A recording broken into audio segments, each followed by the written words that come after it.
Assalamualaikum warahmatullahi wabarakatuh. Perkenalkan, nama saya Siti Nurjana, asal instansi Institut Agama Islam Nusantara Asyidikiyah.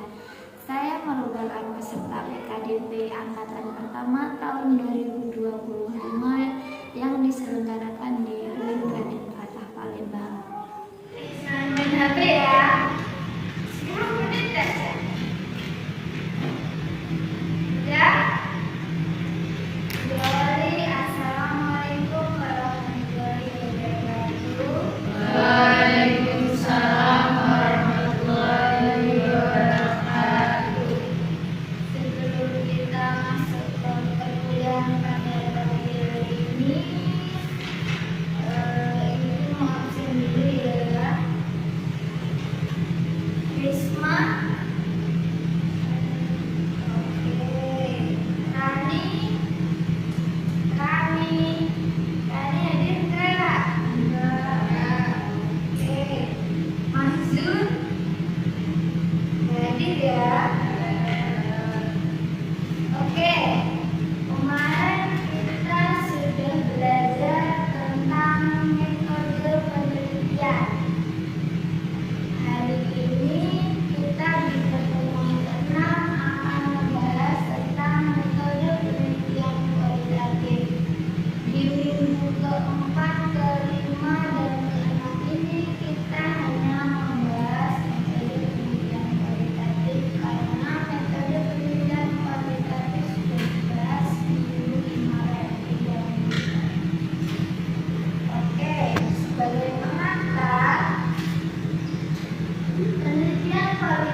Subjeknya itu siswa, biasanya kalau subjek itu dia yang ada masalah.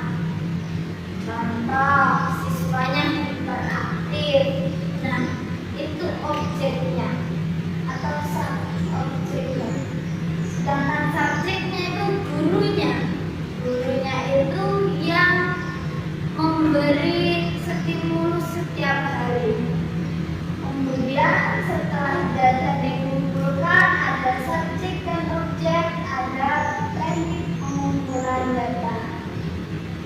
Teknik pengumpulan data ada 3. Yang pertama itu kita observasi dulu, kemudian wawancara dan dokumentasi yang lain. Kenapa sih kok kita observasi? Nggak mungkin dong ketika kita mau mewawancarai kita tidak observasi dulu. Masa iya kita sebagai mahasiswa tiba-tiba ujuk-ujuk datang ke sekolah untuk wawancara? Itu tidak mungkin. Makanya teknik pengumpulan data yang pertama itu observasi, kemudian yang kedua wawancara, dan yang terakhir itu dokumentasi. Dokumentasi itu tidak hanya sekedar foto. Kita bisa mengumpulkan absensi, nilai ulangan, nilai harian, dan masih banyak lagi.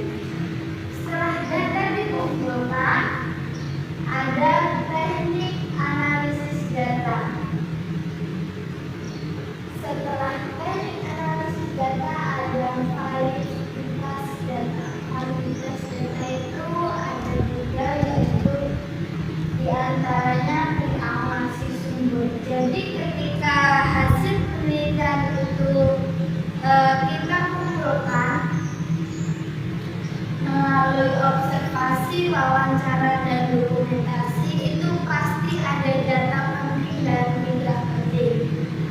Nah, data yang penting itu diambil dan data yang tidak penting itu dibuang. Nah, itu namanya di tahap reduksi data. Di sini, reduksi data. Setelah data itu direduksi, diambil yang penting dan dibuang yang tidak penting, kita masuk ke penyajian data. Lalu data disajikan. Kebanyakan mahasiswa ketika penelitian itu data itu mentah, langsung dimasukkan di blok itu. Sedangkan kalau dalam penelitian itu ada yang namanya reduksi data. Data dipangkas, ya enggak?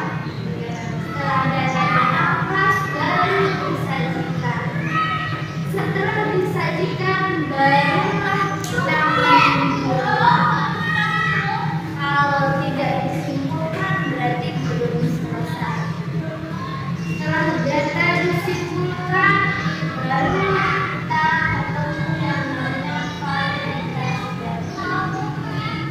Ada validitas sumber dan lain sebagainya. Dari sini ada yang dipertanyakan? Ada enggak? Ada enggak yang mau dipertanyakan? Kalau penelitian kualitatif ini, kata kuncinya adalah peneliti sebagai instrumen kunci. Karena yang diteliti itu siswa atau objeknya itu yang datanya itu yang mengumpulkan peneliti itu sendiri. Kenapa kok saya katakan instrumen kunci? Bedanya kalau penelitian kuantitatif, dia melihat kuantitasnya. Dia bisa melihat dari angket, bisa melihat dari penyebaran soal. Tapi kalau penelitian kualitatif, dia benar-benar terjun ke lapangan. Dia meneliti secara mendalam. Ada yang ditanyakan? Jika tidak, saya tutup dan kalian akan diberi tugas di minggu depan. Ada tidak? Oke. Jadi kan yang terakhir teknik analisis data itu ada validitas data. Nah itu ada yang namanya triangulasi sumber. Nah itu yang validitas itu hanya dari triangulasi sumber atau ada yang lain, Bu? Ada yang lain, ada 3 itu. Nah, tapi tergantung nanti yang mau dilihat tuh sumbernya atau datanya banyak itu. Ada banyak. Nah, nanti kalian bisa melihat di validitas data itu tergantung permasalahan kalian ketika di lapangan. Oke? Ada yang ditanyakan lagi? Kalau tidak, saya tutup ya.